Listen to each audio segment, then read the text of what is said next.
Olá e bem-vindos de novo aos nossos vídeos do canal Portugal Místico. Neste vídeo nós decidimos fazer uma continuação a todo aquele vídeo que nós antes falámos, em que fomos dando algumas luzes de como é que funcionam as cartas astrais e como é que se acham as cartas astrais. De qualquer das maneiras, o que é que nós hoje lhe trazemos para entender? É que falamos dos signos solares e as pessoas têm muito aquela ideia de que eu sou carneiro, sou assim, sou assado, tu és aquário, fazes isto, fazes aquilo, quando na realidade não é bem assim. Aliás, palavras do próprio Jorge, eu sou carneiro e comporto-me como um balança. Mas porquê é que isto acontecerá?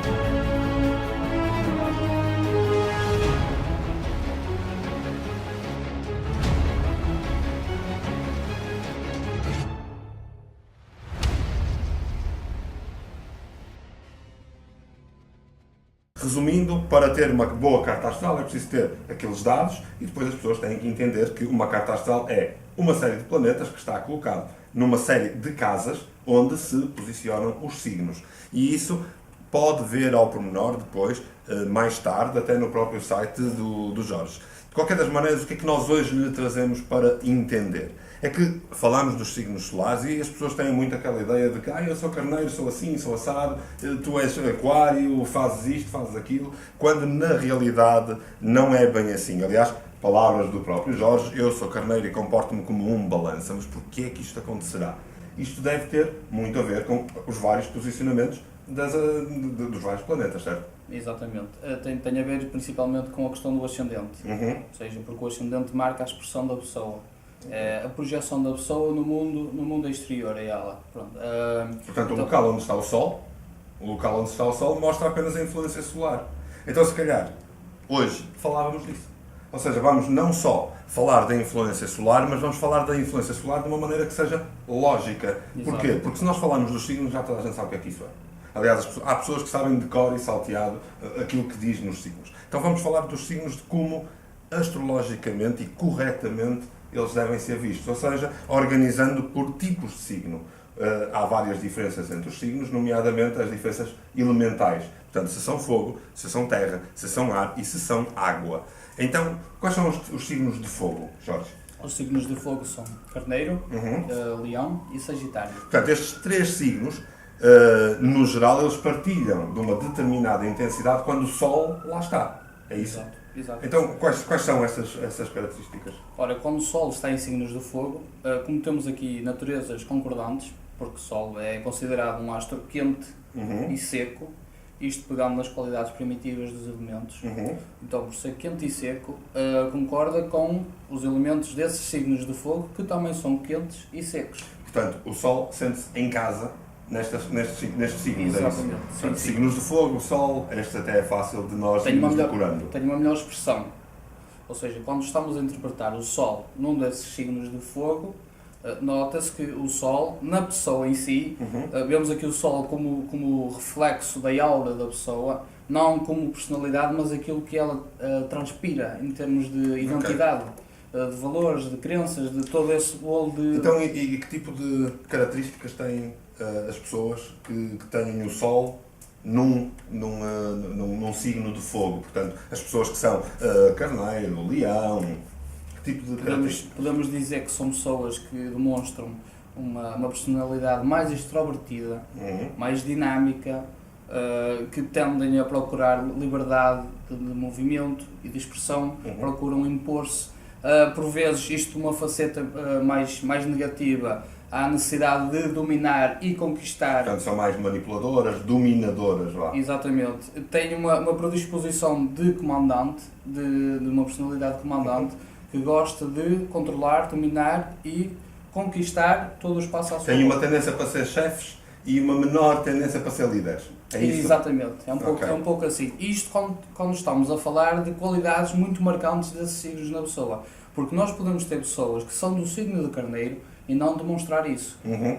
Porque o temperamento delas e aquilo que elas demonstram não está de acordo com o signo. Temperamento esse que tem então a ver com toda esta forma como os elementos estão na carta. Exato, porque em termos astrológicos o temperamento da pessoa vê-se pela distribuição dos planetas pelos signos. Uhum. Elementos esses que constituem o signo e que vão caracterizar a pessoa em termos de temperamento. Okay. Ou seja, é toda uma mistura de elementos que juntos dão o temperamento da pessoa. Okay. Uma Portanto, espécie de cálculo esta análise do elementos. temperamento já diz imenso sobre a pessoa. Exatamente, já diz muita coisa. Aliás, depois, se quiser, poderá até consultar na página do Jorge. Ele faz uma análise de temperamento que é exatamente sobre esta área que versas, não é? E só esta análise de temperamento já diz imenso sobre a pessoa. Porquê? Porque a maioria das vezes não é importante nós entendermos o que é que o Sol está a fazer em Carneiro. Não, é importante saber o que é que toda a dinâmica numa carta astral faz. Exato. Correto?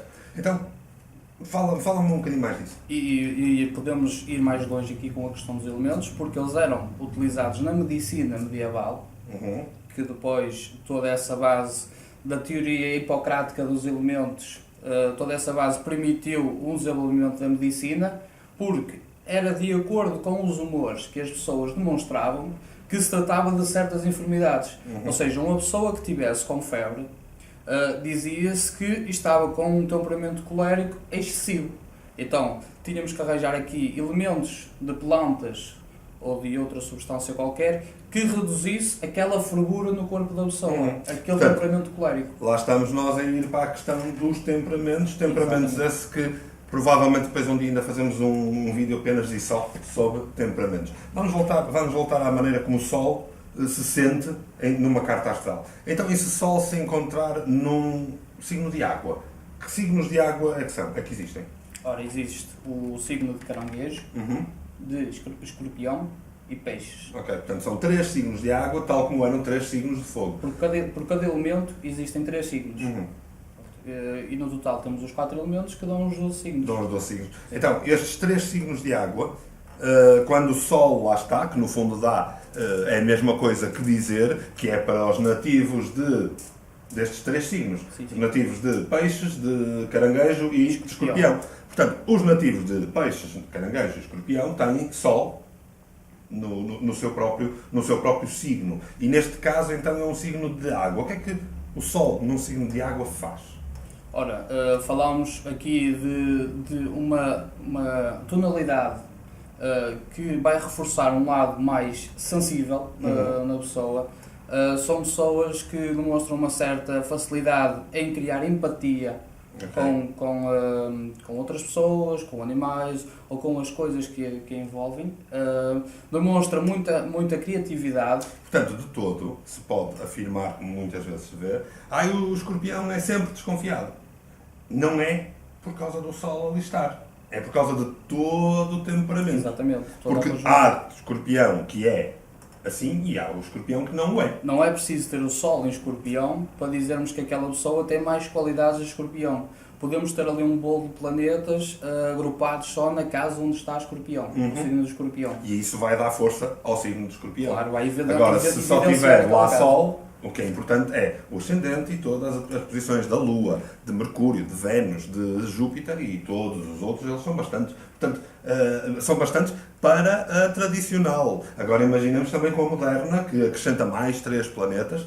Além disso, temos também aquelas variantes, que é uma variante que eu pessoalmente utilizo, em que se utilizam os asteroides, em que se utilizam até pontos que são não reais, que são pontos esotericamente falando, tipo uma Lilith, ou o topo... O Vesta, Juno, Ceres. Exatamente. Portanto, que serão aparentemente asteroides. Exato. Vamos continuar. Portanto, nós falamos do Sol quando ele se encontra num determinado elemento, portanto, quando ele se encontra nas casas destes signos. Isto nós podemos fazer, até traçar um paralelismo na tarosofia. Por exemplo, não seria difícil entender que um Sol em Carneiro, ou um Sol em signos que sejam de mais fogo, é igual a uma carta de paus, nomeadamente o 3 de paus, que é toda a ideia da expansão, da novidade, da abertura de caminhos.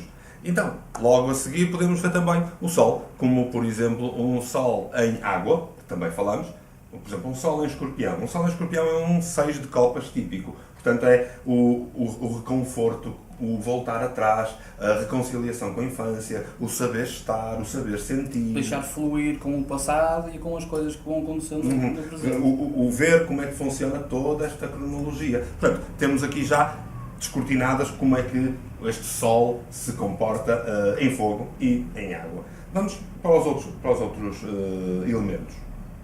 Então, já falámos de signos de fogo, já falámos de signos de água, falta falar do Sol em signos de terra e de ar. Ok, vamos começar pelos de ar e diz-me quais são os signos, que é para lá em casa saberem quais são os signos que estamos a falar. Signos de ar, temos Gêmeos, temos Balança e temos Aquários. Quando o Sol está num destes signos, enaltece as qualidades intelectuais, Okay. ou seja, torna as pessoas mais cerebrais ou mentalmente estimuladas. Portanto, então, quando o Sol está num signo de ar, alimenta o intelecto. Exatamente. Aliás, ar, que é nada mais, nada menos do que espadas na Teosofia. Ou seja, sim. podemos dar aqui um exemplo de Sol em ar como o 10 de espadas.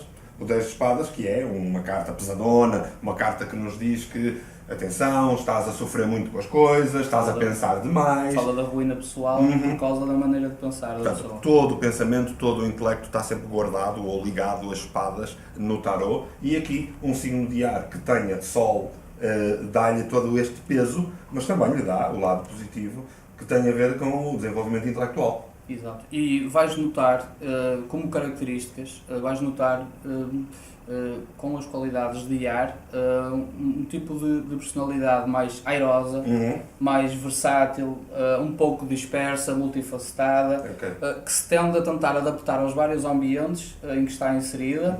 Tem todo o lado bom intelectual, mas também tem todo o lado exagerado do lado intelectual, ou quem pensa demais e quem, como se costuma dizer, quem muito pensa pouco acerta, não é? É um bocado isso. E são pessoas que criticam muito aquilo que está fora delas e dentro delas.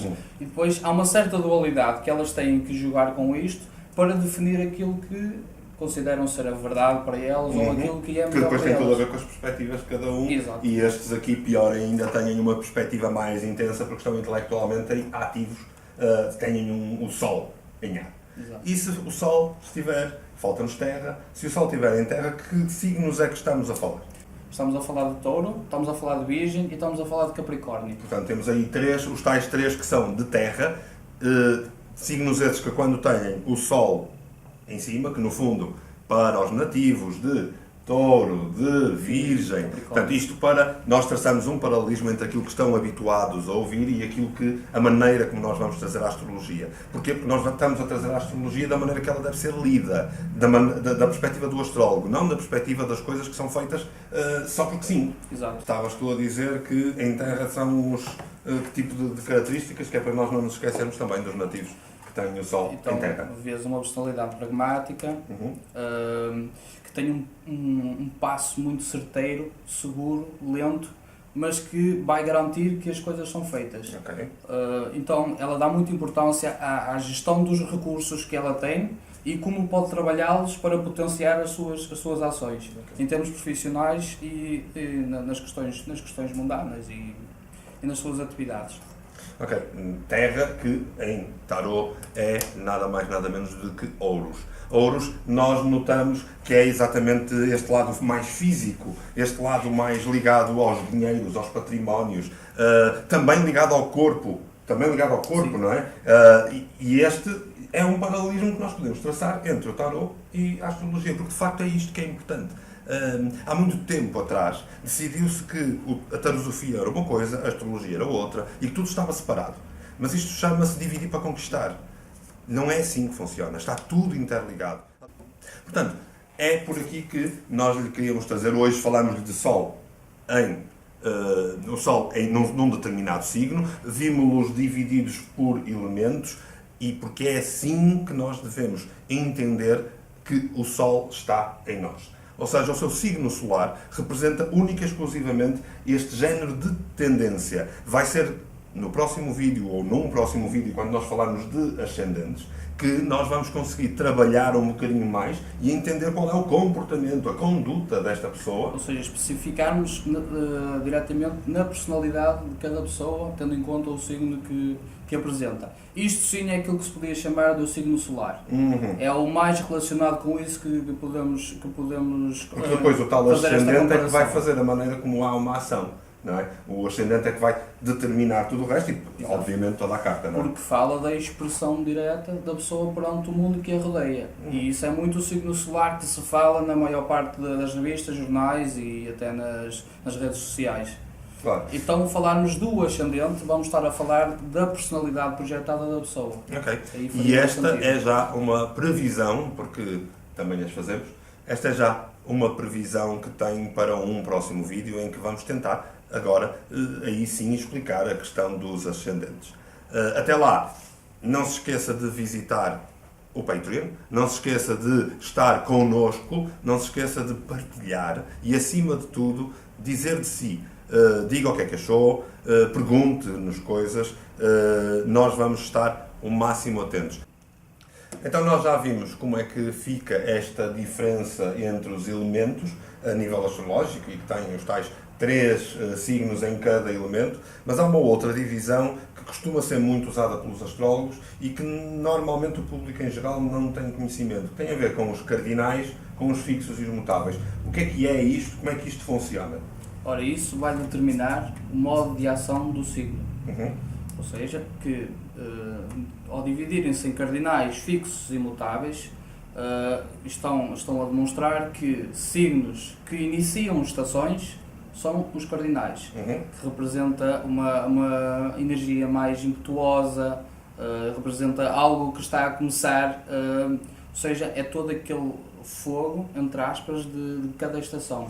Portanto, é aquele lado mais impetuoso, o lado dos inícios das coisas. Exatamente. Depois temos os signos do centro, do meio da estação. E os signos do meio da estação, o que é que eles representam? Que são os fixos. São os fixos. Ou seja, representam o meio da estação e estão a representar a fixação daquela energia associada a cada estação. Por exemplo, na primavera temos o caso do touro, que demonstra um lado mais fixo da primavera, ou seja, portanto, é quando a estação... com as características primaveris de uma forma fixa. É quando se sente mais a estação em si mesma. Okay. Pronto. Como tens os signos cardeais que demonstram o início da estação, demonstram o início daquilo...